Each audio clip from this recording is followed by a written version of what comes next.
Happy fourth week of Advent and happy Christmas, Adam. Yes, it is the day before Christmas Eve, and obviously Adam came before Eve. Yes, we got that joke from one of our colleagues here in ministry in LeGrand, Taylor Gould, so we're appreciating it and making the most of that joke. We hope you're having a lovely week of celebrating love. This is the Love Week.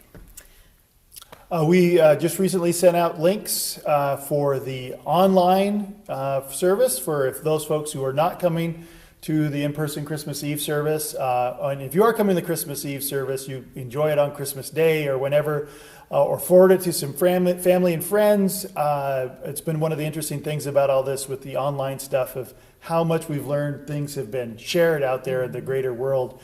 With friends and family and acquaintances, that our church has become well known. Our in-person services for Christmas Eve, the 5 o'clock service is full.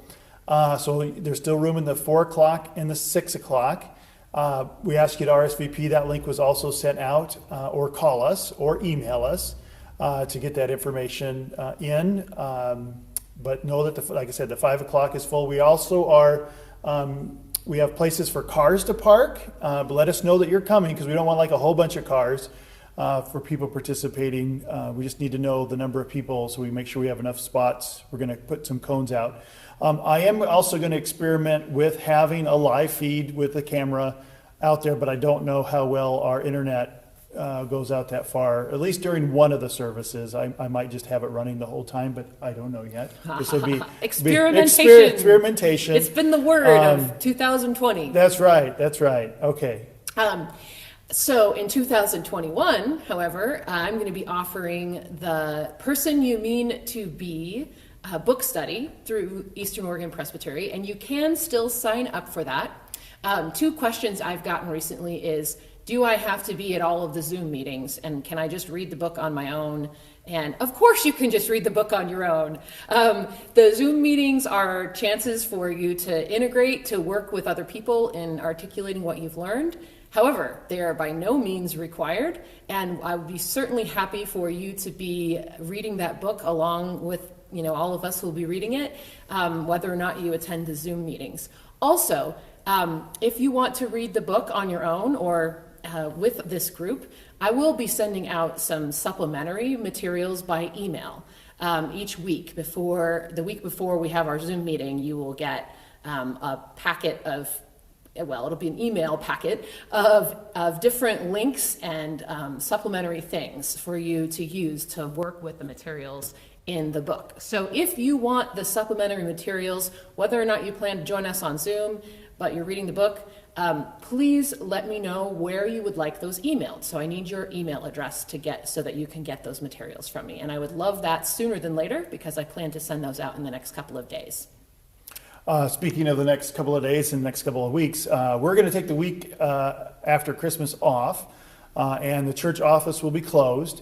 We have worked to do some pre-recorded services for December 27th and January 3rd with our colleagues here in LeGrand with our other pastors.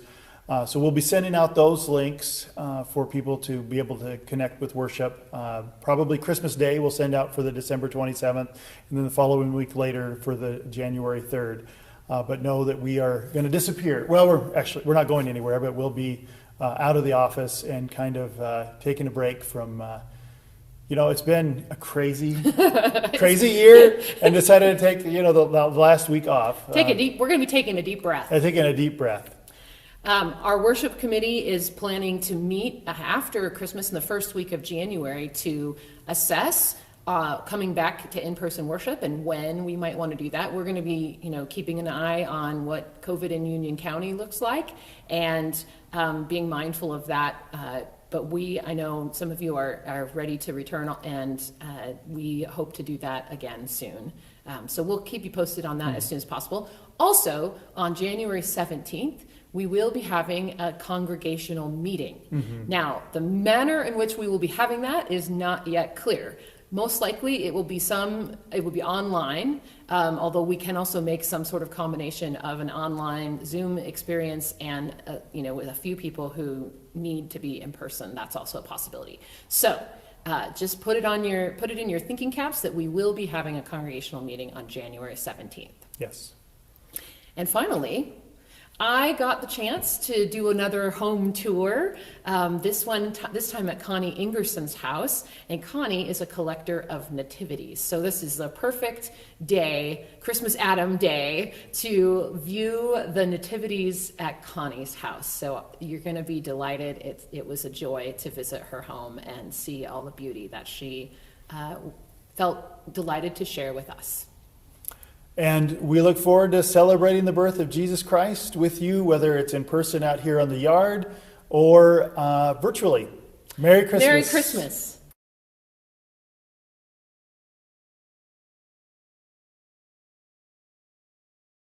Connie, where are we and what is in this room here? Well, this is called the angel room, and it's called the angel room because that's all that's in here. Our angels and nativities. Okay, tell me about... Oh, I'm going to go straight over here to these nativities here. We got at least, oh my goodness, I can't get them all in one shot. There's a nativity down here. Well, that one down there is really special because each of the characters has a bit of scripture that kind of pertains to the kings. When they saw the star, they rejoiced with exceeding joy. So there's a scripture on each of those. And the creation is really special because it's made by Craig Ely. And I believe the barnwood came from his barn, so that's special. The connections. Okay, and then we've got angels on the tree. All kinds of angels. Angels and nativities. This is a sugar globe that my mother made. Oh wow, she made it? Yes, and it's packed away very carefully. Look at that. So hey Verna, we miss you. That's for memory of her. Oh, wow. It's a still sweet memory of her. Yes, it is. Yeah. All right. Yes, it is. There's so much to look at in here. And what I love more about angels up collecting the nativity, they're just stories. An artist, either places or a connection with a certain person or event. Now, isn't there a nativity that you share? Yes, that's in this room, Oh, right behind us. Oh, perfect. That was good timing for me to ask that question. Yes. All right, I'm checking out all the angels. Those are the angels we have heard on high. Ah, and they're on a piano, so that makes all kinds of sense. This is where she practices for us. Yes. She plays at the church. Oh, okay. Where's the one that we It's trade? underneath this tree. I don't see it real well, but it's special, yes. Years ago, this nativity was at our church bazaar, and dear Larry Loftus and I pretty much saw it at the same time, and we both wanted it. I got it. I got there first, I guess. And so my solution was, hey, let's just share it. So every other year, now after this Christmas, I will wrap it back up in the box and take it to Kate, because our rule is whoever uses it next gets to store it for the year. So I won't store it. I will send it and get it up to Kate so she can share with it next year. It's a very amazing creation. Yeah, it is. It's really beautiful. It's, I'm going kind to of come back and tricky. focus on Mary one more time because I really like this image of Mary. Okay. The nativity at the bottom is from Mexico, not because I was there, but it was, again, I think a bizarre collection. It's from Mexico. It's very unique in its design. And then this nativity on top, I obtained from Kathy Gregerson, our local lovely lady who deals in antiques. But Julie Fitzgerald put it together for Kathy, and I'm fortunate enough to have it now. So we're just in the living room now. What do you especially want us to see with these decorations? These are just special traditional ornaments, some from when I grew up, some that I've just accumulated over the years, all my adult life, some in recognition of my children. Aww. There's some ornaments on here that have their names on it when they were born. Aww. Love those. And now to where I have all my grandchildren's names on look it. at that one. That's a very special one. That's pretty neat. get it. Okay, the legend of the spider is that when people discovered spider in their tree, of course, spiders can build some very beautiful webs, and when they sparkle with dew on them or ice, that's why we now use tinsel and garland on our trees, is the legend. Oh, I never So you will heard find that the one. spiders in your tree that are good luck. Good luck to have spiders, and then of course the pickle. Yes. You got a Christmas there's pickle up there I got a too. pickle up here. Now what? Remind me that one. Oh, that's a German tradition. I wouldn't want to try to tell you accurately. I'm sure there are people who could tell you that. Okay. But it's a German tradition. of the Christmas pickle. Oh, look at that spider. That's pretty.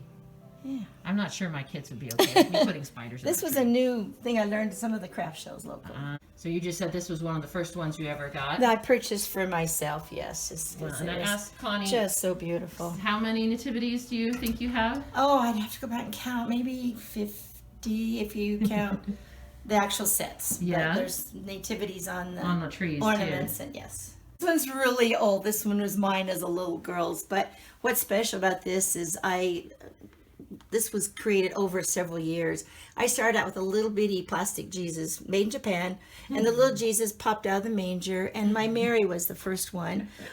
So I didn't even have a Joseph the first year, just Mary and the plastic Jesus, and I put in the animals from my farm set. Yeah. In third grade, we had a teacher who, we did a lot of plaster Paris and the rubber molds. Yeah. Well, I made my first 3 kings out of plaster You actually Paris. made those. Not those, but The So- ones that were part of your set. a lot of our church family will remember Sprout Streets downtown. Yeah. And every year they would get a display, not of the nativity, but of the pieces.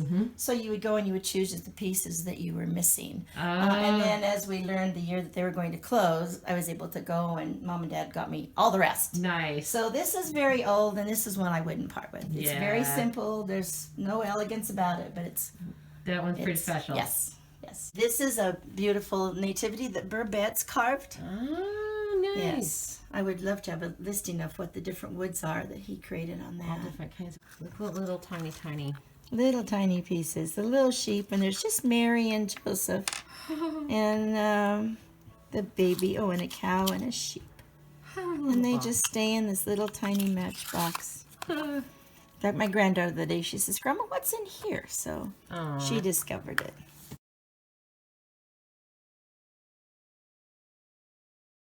I've always loved nativities. Mom and Dad nurtured that in me, and I love all the different kinds of nativities that depict the story. The beautiful story of Christ's birth. And I like the fun ones, the silly ones, the beautiful ones. This one is called Farmtivity, and of course it reaches my heart because I grew up on a farm. What better angel than a little border collie? Border collies are definitely angels. But in their own way. nativities, the story can reach people in different ways, and children. This one is one that if I had to lose all of my nativities but had to choose one or two, this would be one I would keep. This is made from Mount St. Helens ash. Oh wow, cool. And I love the simple beauty of it. It's as opposed to that porcelain that's all jewels and bright colors. This one's very simple, and I really cherish this one.